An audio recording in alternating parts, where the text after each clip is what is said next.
place in this world. We gon' shine our light till it hurts.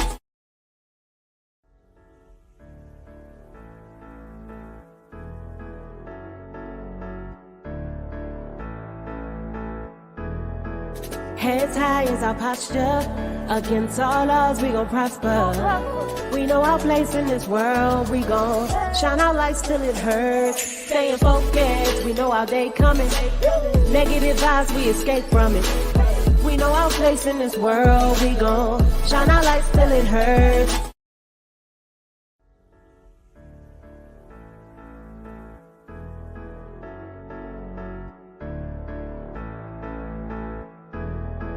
Heads high is our posture. Against all odds, we gon' prosper. We know our place in this world. We gon' shine our lights till it hurts. Staying focused, we know our day coming. Negative vibes, we escape from it. We know our place in this world. We gon' shine our lights till it hurts. What's going on? Oh, all right. What's up, everybody? Welcome back to another episode of The Urban Platform Speaks. Got my man Corey in here. He been MIA for a couple of weeks. I got my man Tunk in here. We're gonna talk about some. We're gonna start it off with some WNBA, man, and Caitlin Clark. Right now, one thing I want to say about Caitlin Clark is, the title is, unfortunately, Caitlin Clark has more in common with Steph Curry than that logo 3, right? And a lot of people have been saying that, she turns the ball over at a high clip. And so, I want to get, first, what's your opinion of the heavy turnovers as far as, Yeah, sometimes it can come down the carelessness of it. You handle the ball a lot. You know what I'm saying? Right. Sometimes the carelessness of it, that carefree stuff. And I could just speak for, I saw Steph. I've been watching him way more. Right. And Caitlin. And it's like, you don't want to put a saddle on her, you know what I mean? And be like, do this and do that, because you take it that, that freedom and that freelance out of their game. But you got to be a little bit more careful with that ball, though. You got to be more careful with it. Yeah. That's what I think. All right, so Steph Curry, he turned the ball over a lot too. LeBron turned the ball over a lot too, and a lot of people say you can contribute that to like you said, to the fact that they handle the ball a lot and they creatives. You know what I mean? So I think, I don't know, but their record is, I wrote their record down. Their record is they 9-14, something like that, right? And they're in third place in the East. So I mean, it's really not hurting their winning percentage right now anyway, as far as the turnovers. But I'm just so used to like back in the day, Magic and Bird and Isaiah and them dudes, when in the basketball game, every possession counted. Yeah. And so, but this new era, like I said, with Steph, and you got LeBron, they turn the ball over, higher than they used to in the back in the day too. You get way more possessions in today's game than you used to. Right. Yeah, you get way more possessions. Yeah, but I'm just so used to everybody, like I said, the old school dudes protecting the basketball. I think it is still I still think it's important to protect the basketball too, though. You know what I mean? I think that's what separate the great players from people like Magic and Mike. Isn't that more something that's contributing to their ability to want to take the game over a little bit too? Yeah. When you talk about their responsibility, LeBron, I mean, a lot falls on his shoulders. Right. So I think that, that's not a stat that he's proud of. Right. But I think that comes with the fact that a lot of that is on his shoulders to win. Yeah. So handling that ball, it is crucial. But I think they just that's just that's just a casualty of war for them, because they putting the team on their backs a lot. Yeah. So Heart and Soul in the chat said the Fever won their 10th game Friday. They and they play the Lynx today. I appreciate that. Yeah. So, Hard and Soul, what do you think though about the turnovers though, as far as like Caitlin Clark? You know, you think like it's too much?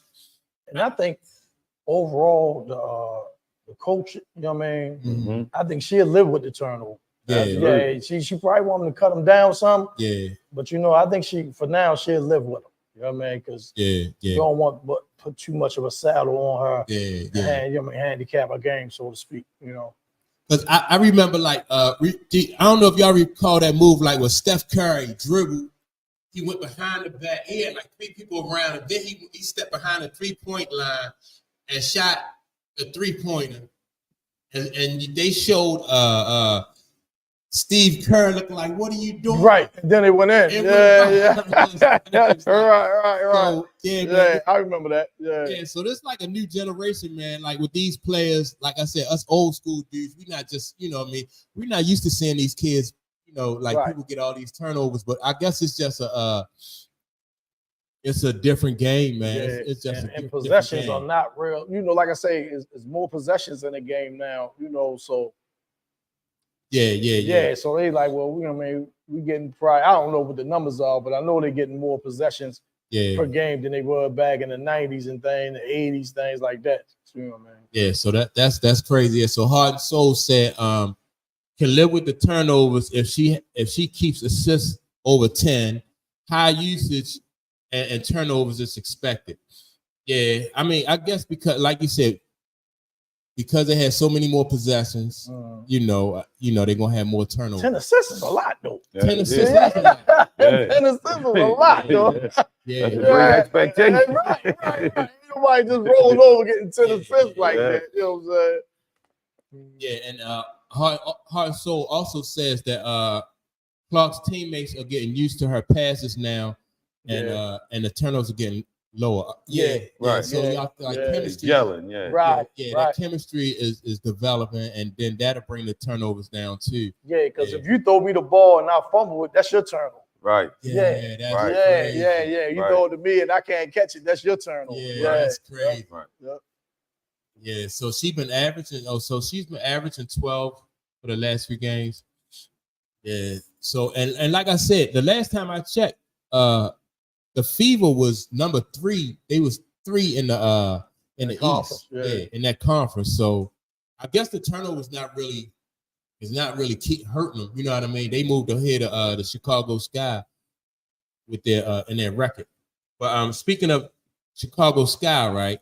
Like, what y'all think about this Rookie of the Year race with Caitlin Clark and Angel Reese? So I still think it's a dead heat, man. Yeah. You know what I mean? Because we spoke on it a couple weeks ago. And I was like, man, I think that's a dead heat right now, man. They might have to have Cole Rookie of the Year. You know what I'm saying? What you think? It's tight. I don't know what you gonna base it off of, really. Well, I mean, some people go, all right, like some people like you have Angel Reese who's averaging a double-double every game, like rebounds and points, right? And so, like, what do y'all feel like? Like, is that a legitimate stat though? Because people say, well, she kind of, her rebounds are kind of getting, her stats are kind of get padded because like she'll shoot the ball and miss it, and then so that count that as. They say rebound. Moses used to do that back in the day. They say Moses used to do that back in the day. You know what I'm saying? Like, the only pushback I got with that, like. And we have been taught ever since we was young, like when you shoot the ball, follow it up. Right. Yep. You know what I mean? So Follow if you your get shot. your rebound, like who knows better where the ball will come off the rim than the person who shot it? Who just shot it. Yep. So, you know, if you don't want her to pad her stats, then what you do, you block her out. Right. Yeah, if you know she's gonna miss, you block her out, and then that's your rebound, you know. So she averaging a double-double with rebounds and points. Caitlin Clark is you know, I think she averaging a double-double like in her last 6 games. So points and assists. Yeah. So I don't know, man. It's coming down though to the last. I think it's gonna come down to like the last few games of the season, really. It could. And do you think positioning, like playoff positioning, do you think that'll play a factor in it? And see, that's what All right, so a couple weeks ago, Monica McNutt gave the edge to Angel Reese because their team had a winning record. I mean, had a better record. But now that's not the case. Now Caitlin Clark team got a better. Maybe it will come down to that. Like, who has the higher seeding? You know what I'm saying? Yeah, it might come down to it. Yeah, so I don't know, man. It is gonna come down to I think to the last few games as far as who's gonna be Reese has been shooting 25% block shots. Block shots, and Reese is getting the ball back, counting as a rebound too. Yeah, I mean, I don't know. I think if they don't want Reese to get those rebounds, then they just gotta block out. I'm about to say block out. It's a different type of game now, though. Yeah, like that's like was fundamental back in the day. Right. Yeah. You know what I mean? That was just basketball 1-on-1. Right. But nowadays it's just like everybody just watch the ball go to the basket. You know what I'm saying? Yep.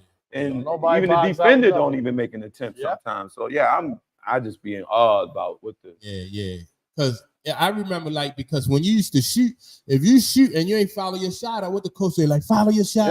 You know what I mean? So if you the point guard and you shoot the ball, then the off guard got to be the one to get back. They get back, right. That's right. Or if you the off guard, you know what I mean. Point guard always like the last line of defense. You know what I'm saying? So you got to get back. So everybody get back in the front court. Yeah, you're right. You're right. Yeah, man. So this a different game.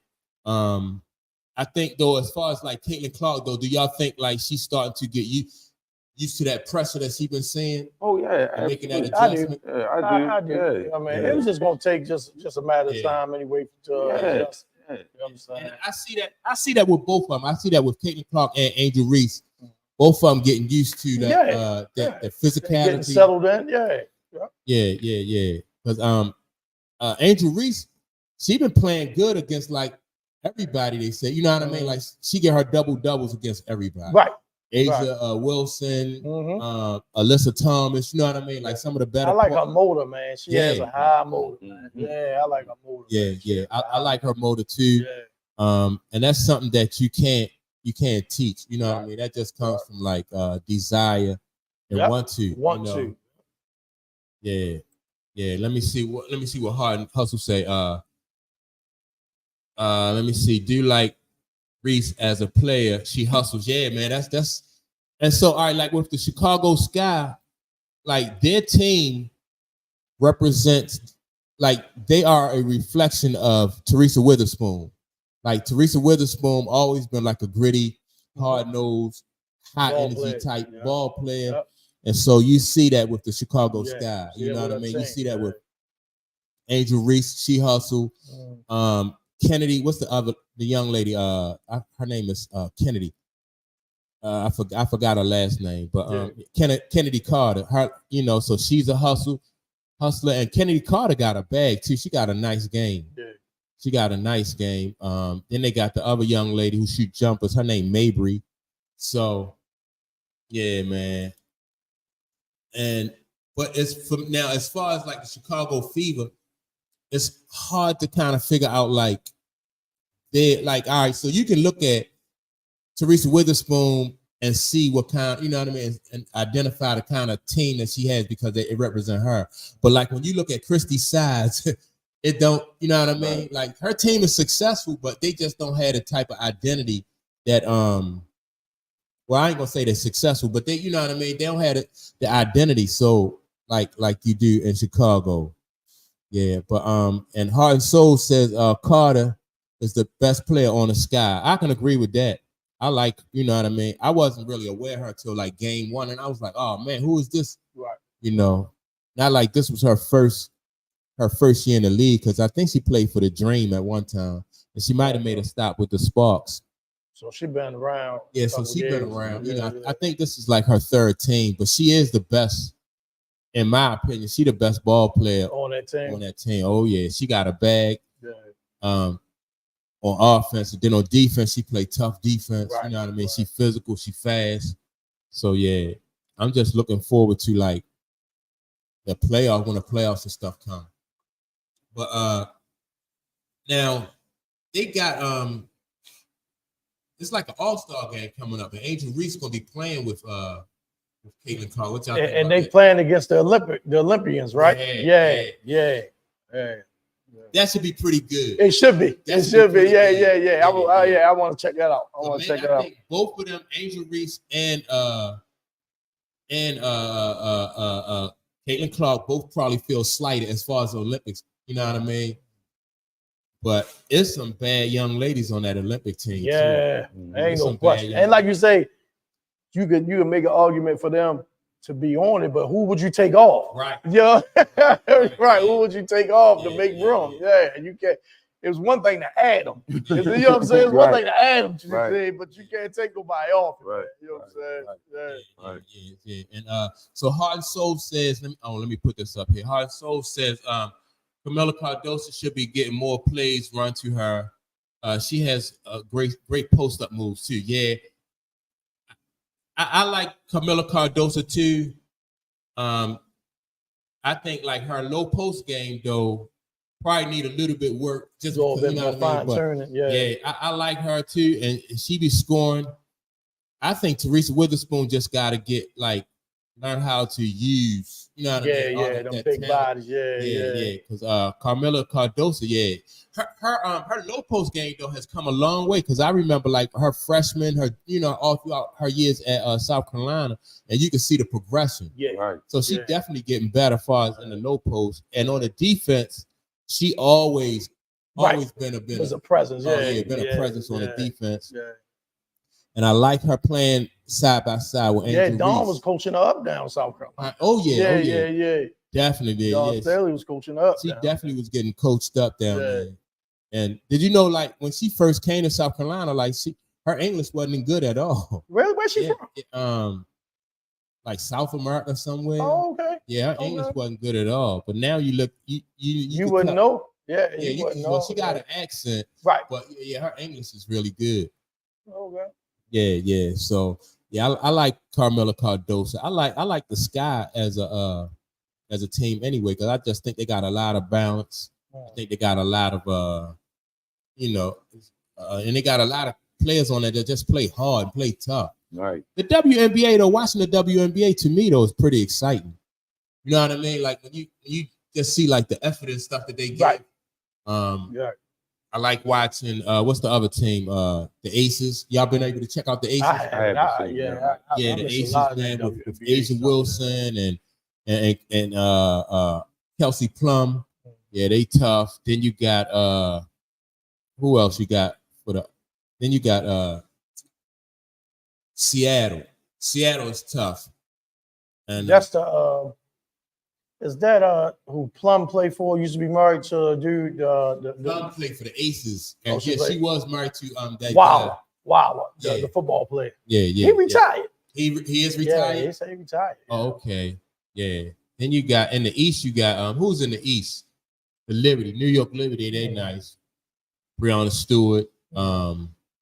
Hey, is that Della Dawn? She still playing? I don't know. She was the last I remember. Della Dawn. She was at the. She was with the Wizards. Right. And they won a championship. Right. And then after that, I think she got hurt.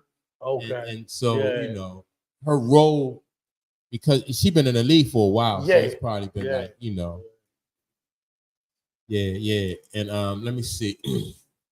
Jackie Gray and let me see, Jackie Young and Chelsea Gray, 4 Olympians. So Jackie Young, who did Jackie Young and Chelsea Gray play for? They play for the Aces, I think. Yeah, I ain't familiar. Yeah, I think they play for the Aces.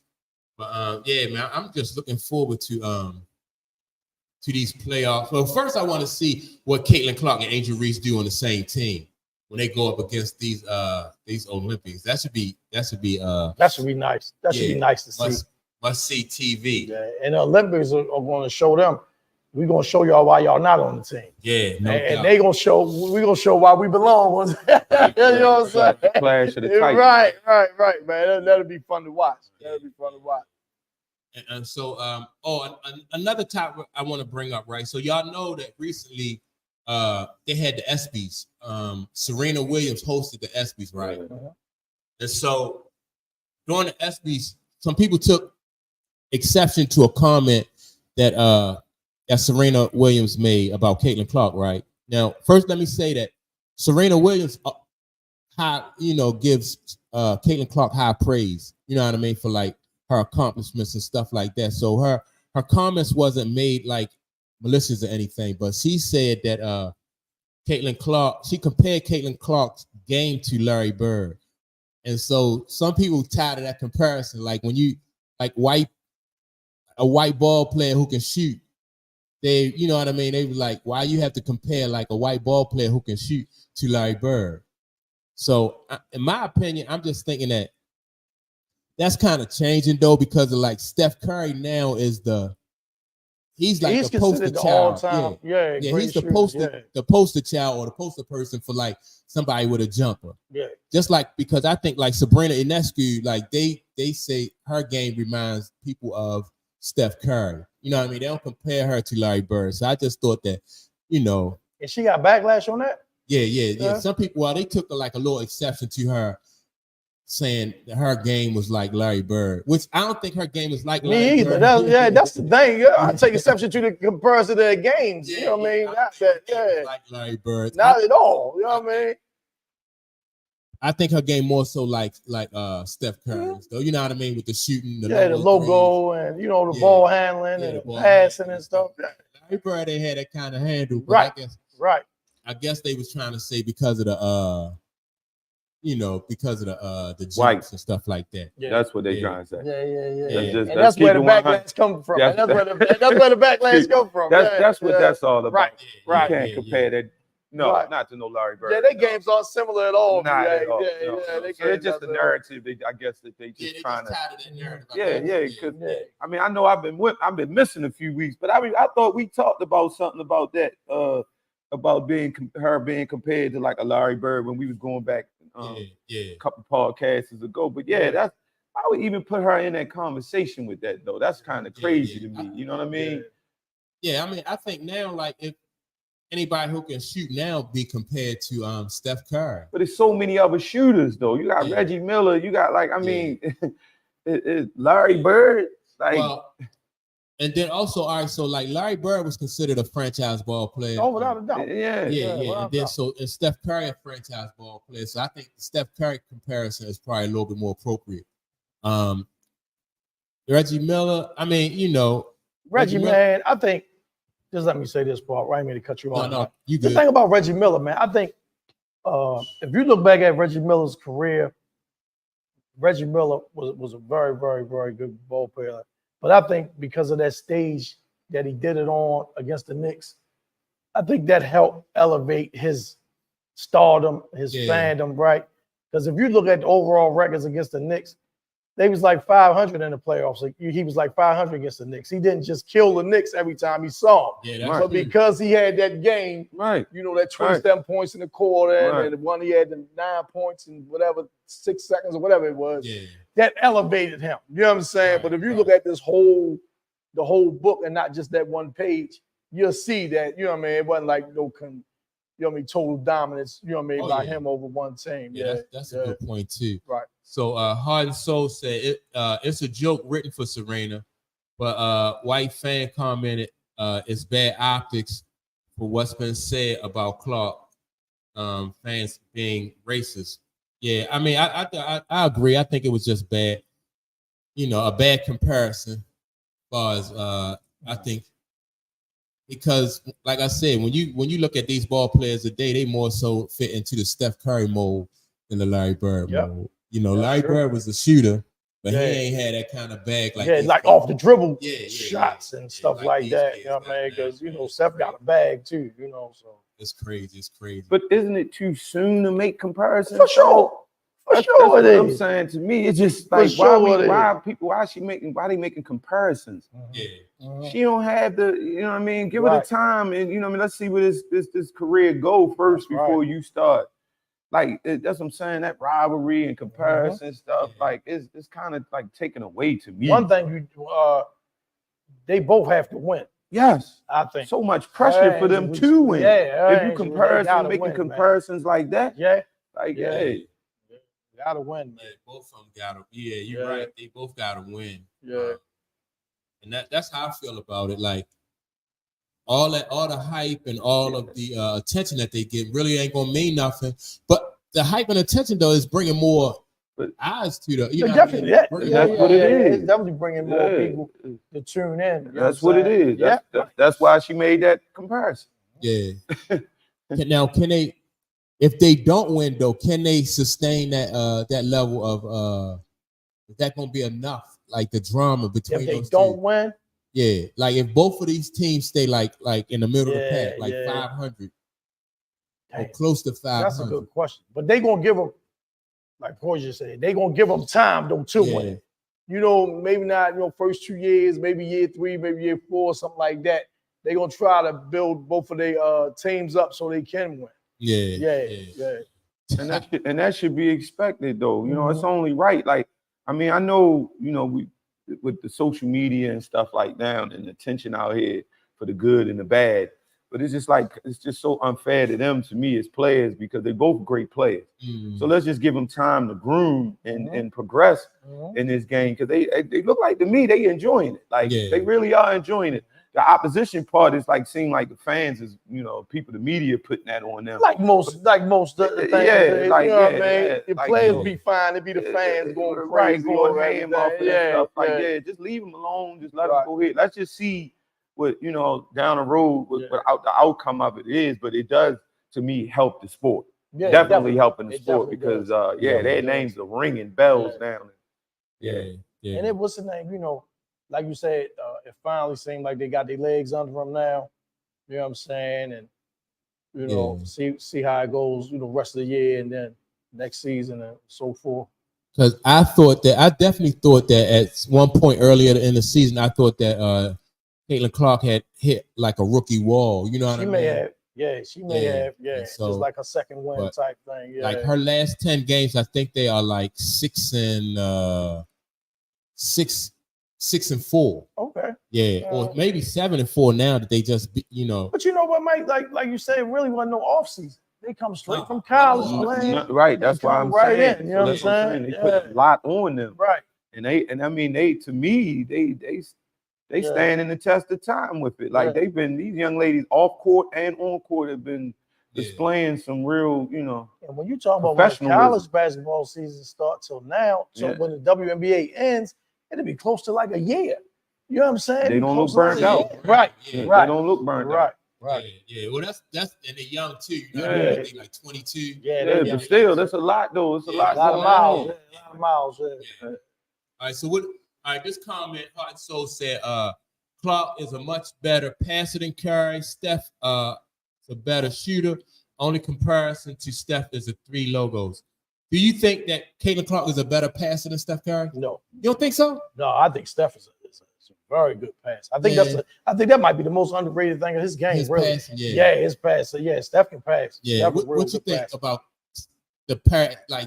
who's the better passer? You think Clark or Steph? I got more with the Steph. You did? To me, yeah.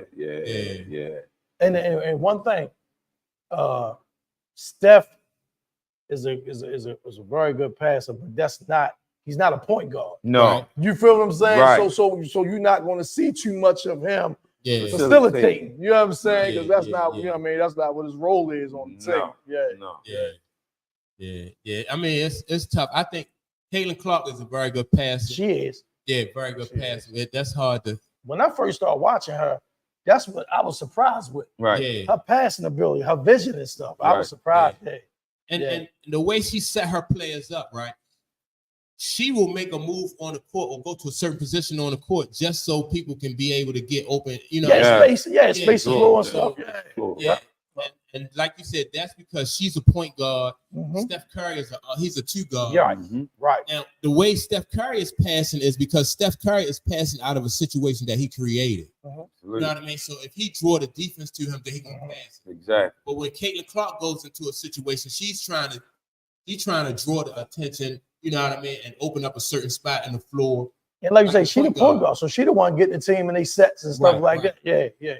So she's more so into the sets than Steph Curry is. Steph Curry is just, Yeah. Yeah. All right. So let me see. Clark doesn't have a handle or off-ball movement as Steph. And that's true. Like you said, that's because one is a point guard, one is a two guard. Yeah, she don't have a handle. I think she do protect the ball. She getting better at protecting the ball. How she move without it though? Now, as far as moving without the ball, I think she pretty good at moving without the ball. Because I remember, go ahead, Mike. But they more effective with her on the ball. I'm sure. But I remember early in the season, they I don't know if it was a coach or something, like you can't just stand when you ain't got the ball, you can't just stand at the 3-point line. You know what I'm saying? Yeah, you can't just stand there. Yeah. So see, that's the thing. Like, so she's used to, like, if she not facilitating this, she probably won't move as much as you would like her to move without that basketball. But once she facilitates, so the coach was like, well, you know what? Y'all had no choice but to give her the ball. Right. Yeah. That's where, all the action. All the action. You know what I mean? Yeah. All the action. Just to give her the ball because that's what she is. Because people be moving when she has the ball, people moving, people setting screens. Right. You know what I mean? When she don't have it, you know what I mean? People probably, it's stagnant. You know what I mean? So the offense is more stagnant. Right. So it was better to put her on ball. Yeah, I agree with that.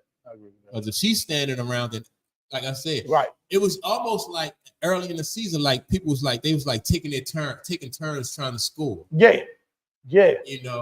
And so, and that's probably another reason why, like I said, like in the last 10 games, they, they won like 7 or 11 games. Like the last 11 games, they didn't won like 7 out of the last 11.